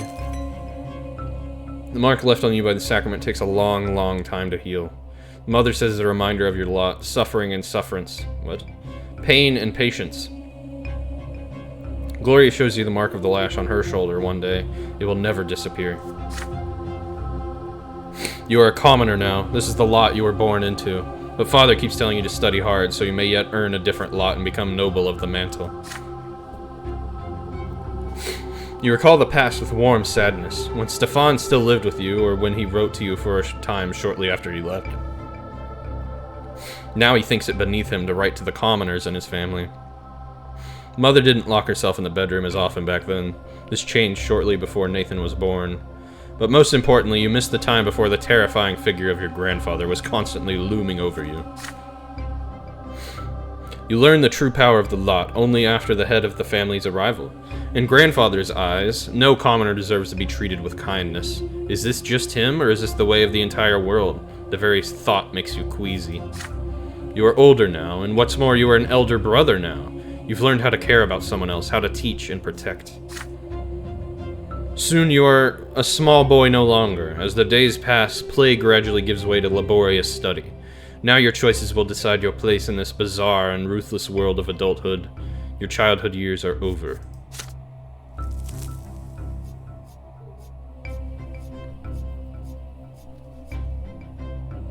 Okay. I am spineless. Great. But I am insightful, which I dig. Willpower is drained.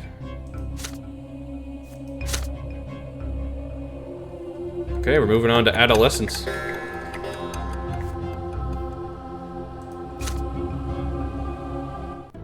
I was growing up fast. The school, the streets, and the whole wide world awaited me beyond the gate of my parents' house.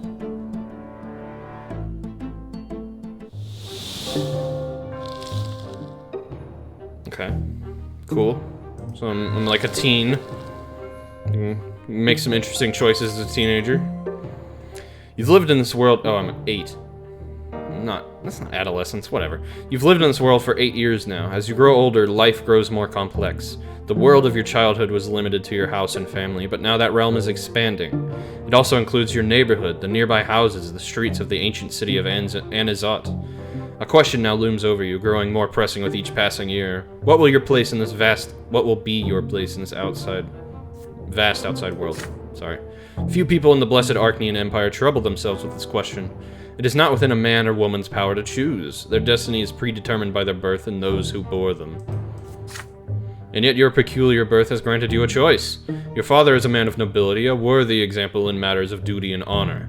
Your mother is a commoner of lowly estate, humility and patience made flesh. And your sky is ablaze day and night with the light of the shining pillar, the beacon of the clergy. Your back bears the mark of the lash. Will you accept the drudgery and suffering that is the lot of the lowborn for your entire life? Or will you follow in the footsteps of your father and your father's father and fight for the right to serve the Empire as a noble of the mantle? Perhaps you will follow the Twin God's word and offer spiritual guidance to others? The answer lies out there in that vast, terrifying world. What awaits you beyond the walls of your home?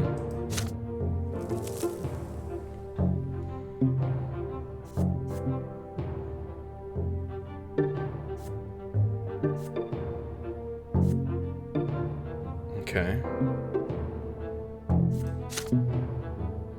Matters of the heart. Ah, you experience your first romantic feelings. Ooh.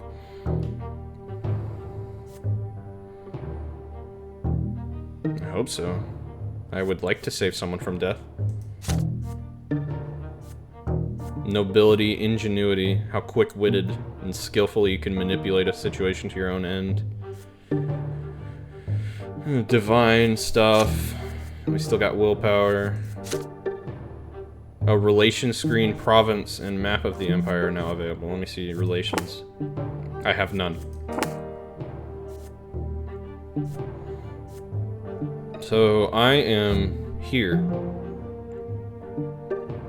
Interesting.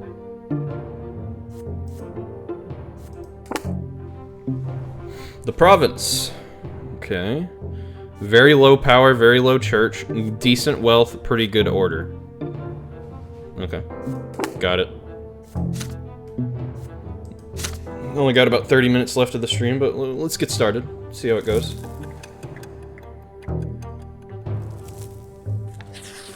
Maybe get to like age 10 or something. Family expects more and more of you as you grow up. The teachers and tutors hired by your father keep you on your toes all the time. Your life these days is dedicated to studying for your future, for the future of the Brante family. Okay. Your younger brother Nathan keeps growing up too. He can hold a conversation now. You never refuse him when he comes to play, provided you have a bit of free time between your demanding lessons. It is a... Jeez. No kidding! It is a rainy day today. Father and mother have gone to a ball, and they left Nathan in your care. You lose track of time over the books in the in the sitting room, and Nathan goes off alone to splash in the creek. Soon you hear his voice begging you to come outside. He is on the porch, sobbing, all covered in dirt. You walk up to him as he continues to bawl. It's all that kid! He pushed me into the ditch and called me names! He said I was a fancy pants fool! I said I'll call my brother. He's still there. You have to go punish him, Lucius. Devotee. Radagast. Can I just call you Rad? Rad, thank you for the follow. Thank you so much. Glad to have you. Nathan points at a lopsided wooden house further down the street where the poorer artisans live. You see two boys lingering there on the porch. They are clearly both commoners, but far from poor. One of them is almost as tall as Nathan, and he frowns in a funny way, just like him. The other looks older, almost your age, but he is more broad-shouldered and taller. His name is Tomas. You've heard it before. What is that follow gift? Don't worry about it, Wolfie. There, Lucius, that's him!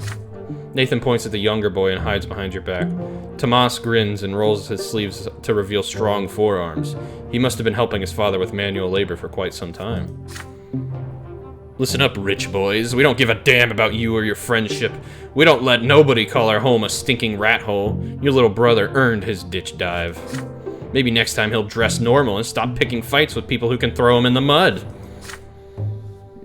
Your hands clench into fists before you react. Nathan called him names first. No wonder they did the same. That's how it goes, but pushing your brother into a ditch is too much. Tomas stands tall and confident. He sees no threat in you. You are about to get ready for a fight when you feel a tug on your sleeves. You turn your head to see Nathan, the one who started the whole mess. Yeah, sure, I'll listen to my brother.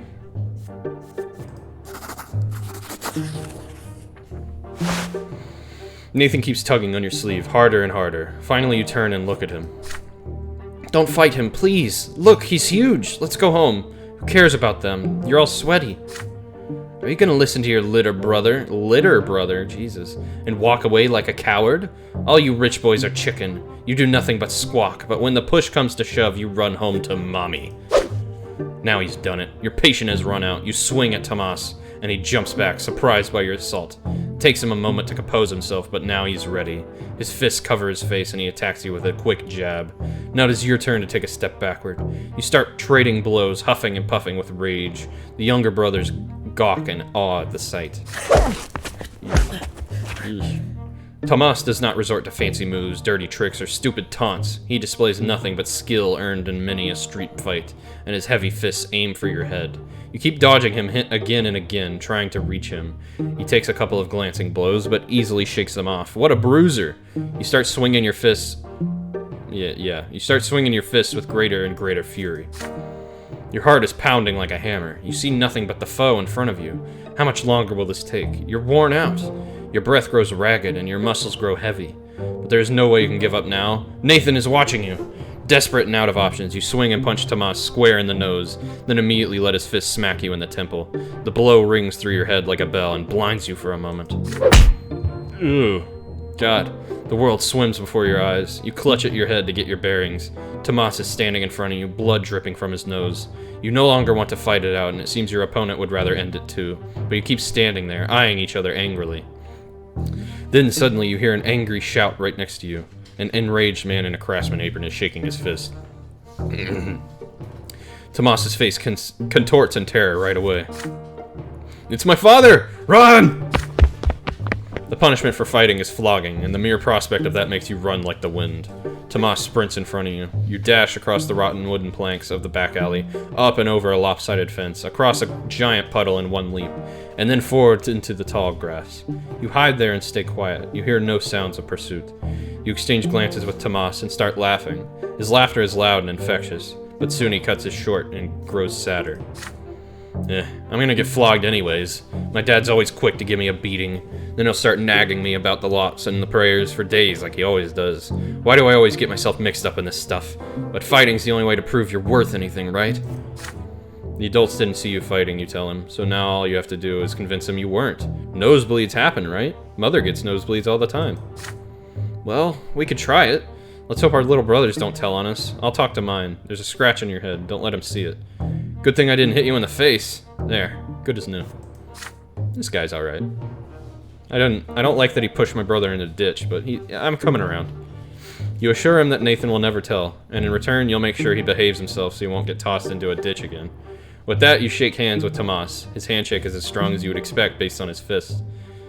You make your way out of the tall grass. You need to leave before Tomas's father goes to your family and complains about you breaking your lot. You come to a realization on the way back. You had no idea the place where you were hiding even existed, and it wasn't too far from home. Tomas smiles in excitement when he hears this. Oh, I know lots of places like that. I'll tell you what, if we get out of this mess today, I'll show you the way to the old fortress wall. It's a perfect place to build your own fort. I dragged a bunch of wooden planks there. Too bad it's no fun to build all alone. My brother never helps, he just gets in the way. Cool, cool. You emerge from the muddy back alleys, united by a secret only the two of you know. It seems you've made a friend today. Oh, we got some unity, cool. Nice! Solid! I like it. Made a friend. Not an expected way to make a friend, but, you know, whatever.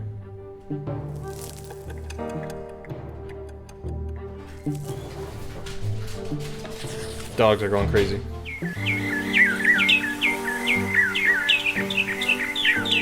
It is blistering hot today, even for the sun-parched land of Magra.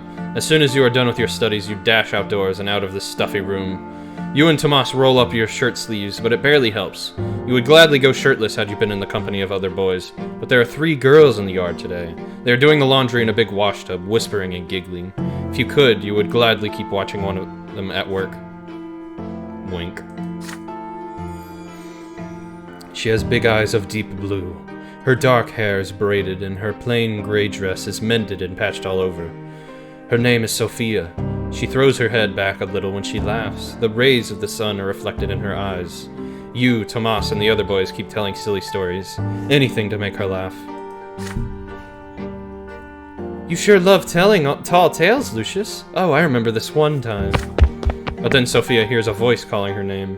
She nods to you and runs across the street, smiling. Her light steps carry her forward, but her eyes are looking elsewhere. And then a stone on the road catches her foot. She stumbles and falls flat into the dust. Oh shit! The street starts shaking from the thundering of hooves. Riders appear on the road from around the corner. They bear a coat of arms you recognize right away. A sable serpent blade upon a field of vert.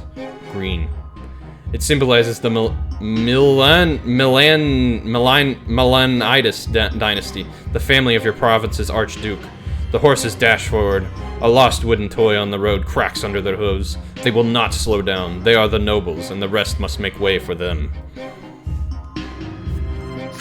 The shitty part is, since it's the people that run the province, they could just run her over with no problem ever. Sophia is in their way, just now starting to get back on her feet. Her mother is crying for her desperately from behind the fence door. You freeze in terror. The riders surely see the girl. Are they going to stop, or are they going to trample her? In only a few moments, the beautiful girl will be toppled, trampled, and crushed. Shield! You throw yourself blindly into the road, swinging your arms wildly, dazed by the sound of the thundering hooves. Guys. Pugs are going crazy. Dazed by the sound of the thundering hooves, you can see nothing in the dust. For a brief moment, the horses slow down just long enough for Sophia to get back on her feet and flee to the roadside. But then the riders dig their spurs in.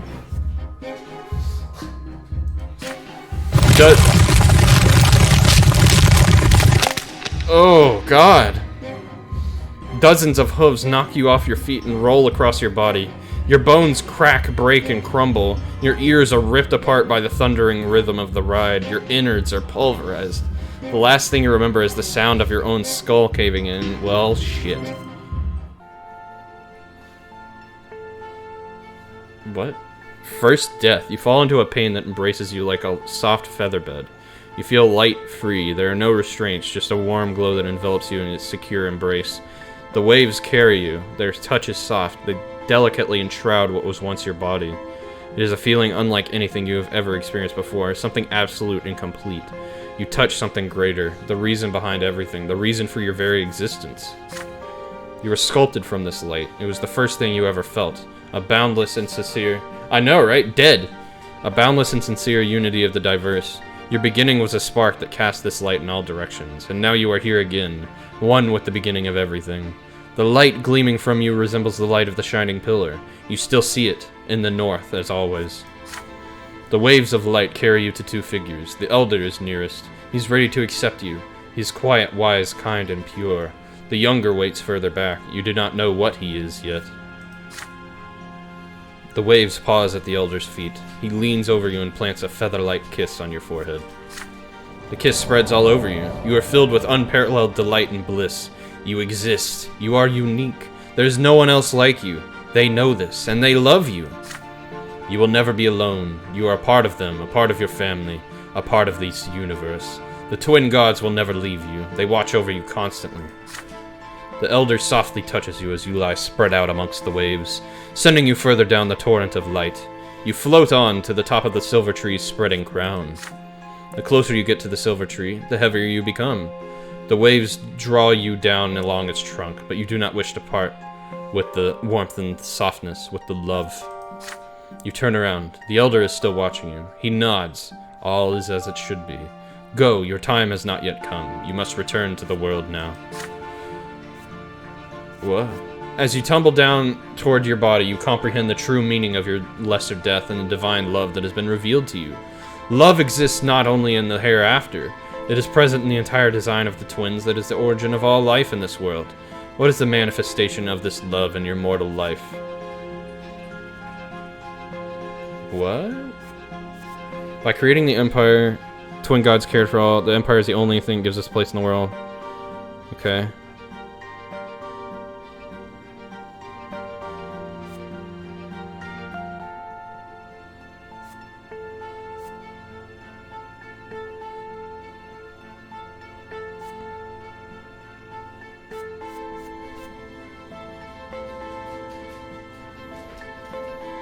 I'm going with cause. That seems the most impactful.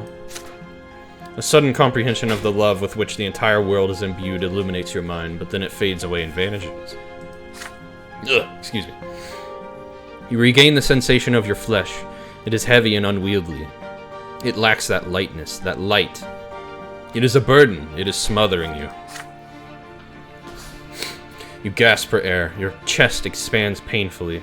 You feel as though your lungs are about to burst. The stagnant odor of the crypt fills them. Revolting, but so real. You are back. What?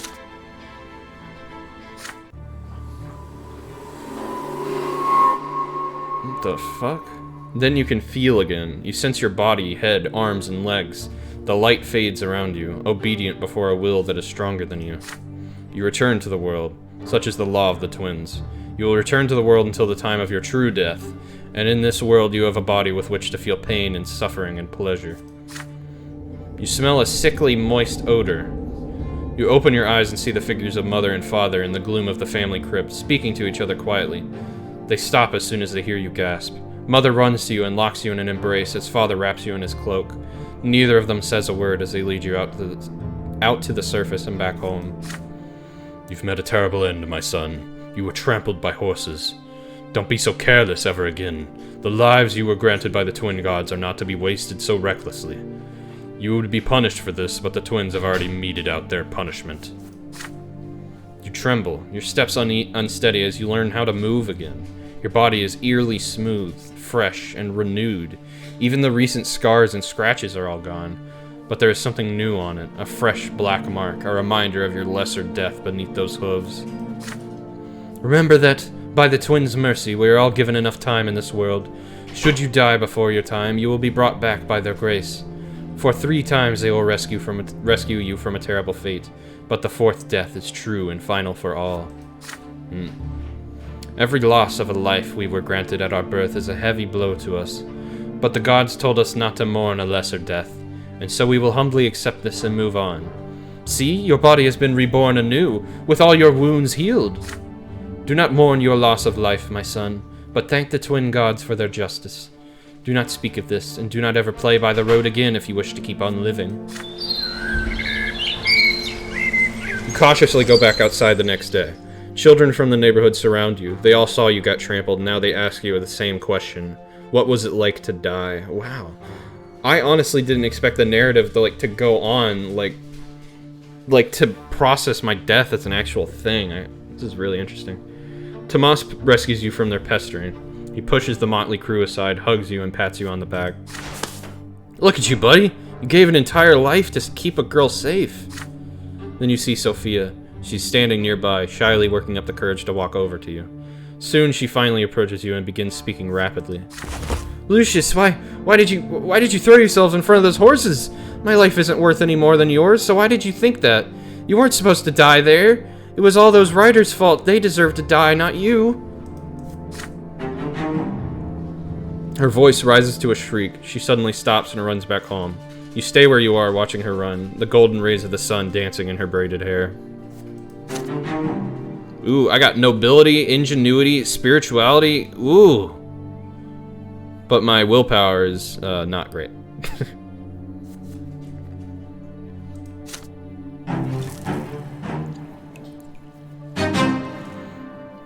I saved her.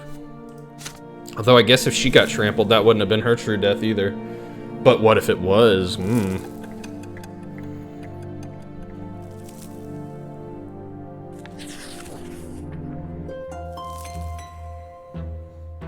Sophia disappeared after the terrible incident with the horses. Why? Her friends gossiped that her parents sent her off to serve a rich noble dynasty. You haven't seen each other since that day, but you still remember Sophia's eyes, the sunlight shining in them. But no matter what, life goes on.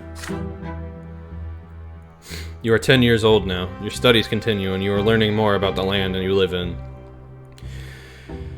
Anazat is an ancient city in an imperial province by the name of Magra. All soil in Magra was turned to ash eons ago, scorched by magic during the rebellion of Duke Char Melanidas. The magical arts are all but gone now, but the scorched earth has remained barren and infertile ever since. Since then, the entire province has laid barren, tormented by cold and scorching winds in equal measure, with few precious plants taking root on their own. All fertile land in Magra is bought elsewhere and brought here by an endless caravan of carts and carriages. To pay for food and soil, the cities of Magra became skilled in many trades, primarily mining and digging for metals and stone. Last fall, there was an explosion just outside the city, followed by clouds of thick smoke. The first such incident frightened the citizens, but then explosions and smoke became an everyday occurrence. Soon, everyone grew used to it. Father explains that the miners are using a new invention called gunpowder. It makes it easier for them to reach the precious stones and metals buried deep within the earth. Okay. Then one day, a thunderous explosion rocks the city, and black, billowing smoke covers the houses. People are stuck in their homes, all windows tightly shut. The air is impossible to breathe. Nathan coughs all the time. Jeez. Gloria and you cough only when nobody's watching. If Mother hears it, she'll make you inhale those hot herbal vapors just like Nathan. It takes 2 days for the black smoke to disperse. People pour out into the streets to meet their friends. Tomas is eager to share everything he knows about this incident with you. They took lots of burnt-up people to the city temple. Mom told me she was helping the healers. There are many rumors. Some claim it was the work of a beast stirred from its slumber, while others say it was the surviving witches that continue to threaten the Order and the Empire with their accursed powers. But as for you, you patiently wait for Father to come back home, and then you'll ask him about it. Father spends day and night working at the prefecture, while Mother spends all her time in prayer. Okay. It takes a full week for Father to finally come home, and he's almost completely spent. You muster enough courage during dinner to ask him what happened outside the city. Father raises his head, his face a bleak, weary mask, and starts muttering his proclamation. It's almost as if he doesn't see you.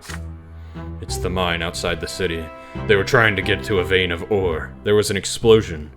The mine caved in, and the black smoke started flowing. Many workers died there. It was all because Count El Velasco... I had a teacher with the last name Velasco, that's weird. It was all because Count El Velasco, who owns the mines, wanted them to start mining that vein before they were ready. Some of the workers weren't even reborn. Perhaps the twins thought their final time had come. The prefecture has been inundated with complaints from families that have lost their breadwinners, asking the judges for help. Many people also lost their cattle to the black smoke. Count El Velasco blames gunpowder for the disaster. The prefecture and the newspapers just repeat whatever he says, but it's plain old greed and tyranny of noblemen that are to blame. Why is the welfare of our province always paid for with commoner lives? Then, without warning, he grows silent again. I like my dad. I do. You keep thinking about it for days. Can a human life really end so easily? A single moment of bad luck and you die, only to re-emerge from the temple or the family crypt with a new black mark on your arm. Or worse, you're maimed where you fell, dead, never to be reborn again. Ever. Now peace went down, but affluence went up. Ugh.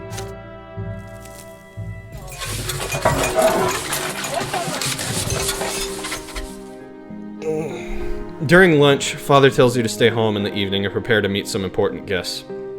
Your elder brother Stefan will be returning... Oh, really? Will return home by dinner tonight. Joining him will be your grandfather, Gregor Brante, as well as a noble friend of the family. Why did it have to be Gregor? You are excited about your brother's return. It has been years since you last saw him. How has he changed during his years away from home? You and father await the guests anxiously. The doorbell rings. 3 people are standing outside.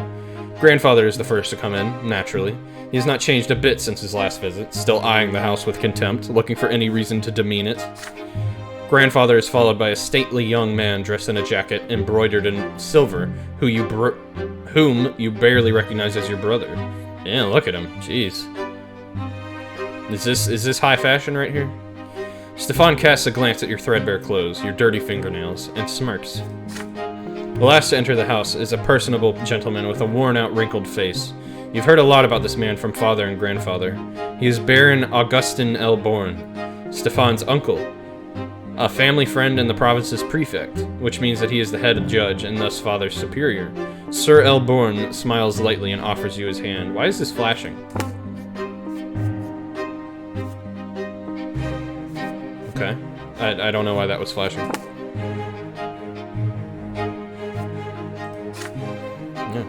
And this must be your younger son, Lucius, yes?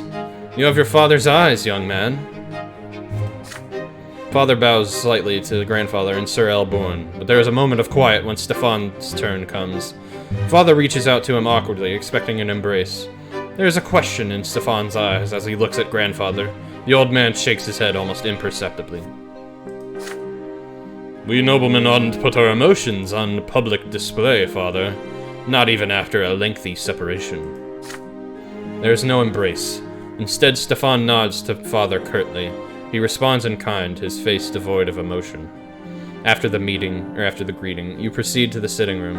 Elborn is the first to enter. He kisses mother's hand, and Gloria's too, and tussles Nathan's hair after he sees him hiding by the table. Grandfather acknowledges them with a glum nod. Greetings, Lydia Brante. I remember you were kind to me when I was but a child. And you must be Nathan. You could barely walk when I saw you last. Your elder brother ignores Gloria completely, not even a greeting. You proceed to the dining room in a dignified manner and take your seats. The dishes smell delicious, but they merely punctuate the overwhelming tension at the table. Elborn is the only one with a friendly smile on his face. The dinner is splendid, Lydia. Did you choose the dishes yourself? You have a truly refined palate. It warms my heart to know Stefan spent his early years with you. Womanly care always does a child good, no matter the estate. Your fork freezes in the air halfway to your mouth. You expect many things from a noble of the sword, but words of praise for a low-born woman are not one of them. You cast a glance at grandfather. He looks like he was about to choke on those words. It would do my grandson more good to stay at boarding school among his equals. Please, Gregor. Parenting is no less important. Nothing can replace a mother's love. I cannot deny it. It saddens me greatly that my late sister could not be there to raise Stefan, but there was still a family for him, and he was surrounded by love. How could that be bad? Hold on a second. Let me see. Family. So... is he...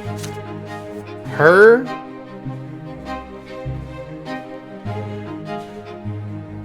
Yeah, so this dude that's at the house is her brother. Okay. Got it.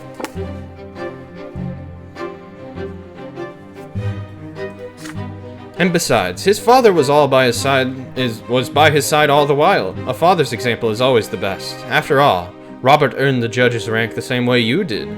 Your grandson will surely follow in your footsteps, and who knows, perhaps even the younger men of the Brante family will contribute to the... You clumsy, low-born Creighton! Everybody's startled by this sudden outburst. Grandfather's face turns red. He's glaring at a young lady servant holding a pitcher over a glass. Stefan is sitting right next to her, dabbing a napkin on a fresh stain on his jacket. Begone this instant! The lady servant runs away, leaving the pitcher on a small table by the door. After a quiet moment, Elborn smiles again. It appears the servants have left us, yet dinner is far from over. Worry not, uncle. There are enough commoners at this table to keep us served with food and drink. God. Stefan glares at Gloria across the table. She is sitting right next to you. She shrinks down and hunches over under his gaze. Father furrows his brows. Mother covers her mouth with trembling hands. Grandfather sneers. Stefan's gaze does not move. The silence lasts far too long. Silence. Then she starts to rise from her chair. If the Brante gentlemen so wish it. Her hands clench into fists under the table. How can he bring himself to humiliate his own family, his own mother and sister like this? It is all Grandfather's doing. Stefan could not even bring himself to embrace Father without permission. And yet they are noblemen. They have the right to act this way. If there is any way this dinner can become even more unbearable, you do not want to see it.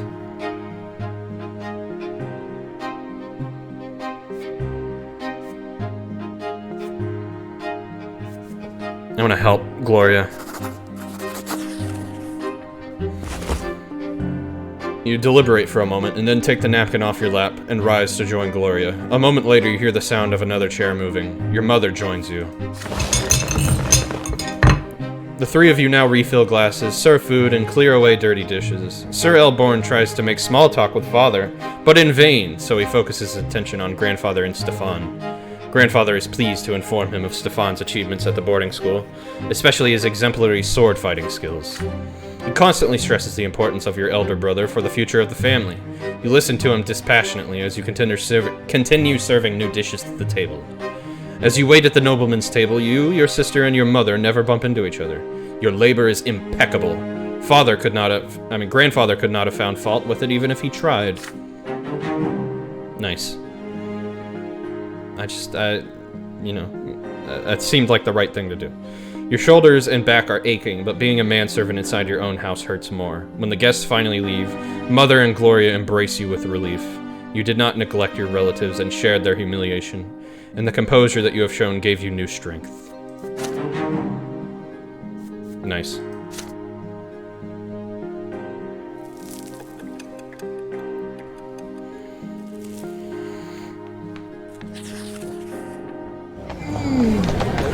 Okay.